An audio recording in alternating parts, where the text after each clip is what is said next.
J'ai vu Le Dossier Mal d'Aurore, un film belge qui est tout sauf une carte postale pour le pays. Plongeons ensemble au milieu des années 90, pardon, des années 90, à Charleroi, en Belgique, où la région est frappée par le pire fait divers de la décennie. Le film s'inspire largement de l'affaire Marc Dutroux. Si vous savez pas ce que c'est que vous étiez pas nés. C'est là qu'on a appris à tous les enfants à pas monter dans les voitures des inconnus. Il y a plein de bons documentaires sur le sujet, hein. Faites entrer l'accusé. L'affaire est aussi passionnante que glauque.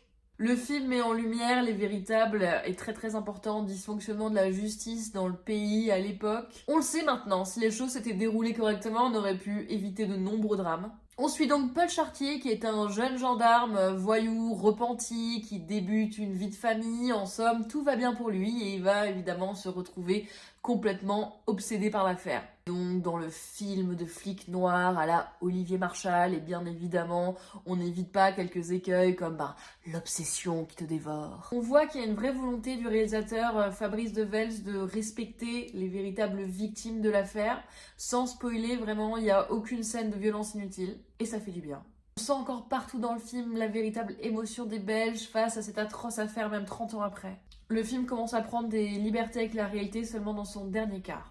Bon, esthétiquement, le film se déroule sur fond d'immigration italienne et de misère sociale dans un Charleroi qui donne pas du tout envie. Même en plein été, il fait dégueulasse. Saluons la prouesse du jeune acteur français Anthony Bajon qui crève littéralement l'écran dans le rôle du jeune gendarme.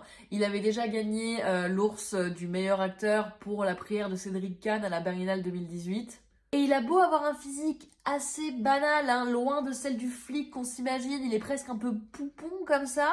Et pourtant, ça fonctionne de ouf parce qu'il y a chez lui un véritable mélange de violence contenue et d'émotions palpables. C'est assez beau à voir. La vraie prouesse du film, c'est qu'il est long. 2h36 et malgré tout, la tension dramatique demeure jusqu'au bout. Si vous avez envie de voir un film de flic et si vous n'avez pas peur d'être profondément révolté par les mécanismes pourris du système judiciaire, vous pouvez aller voir celui-là.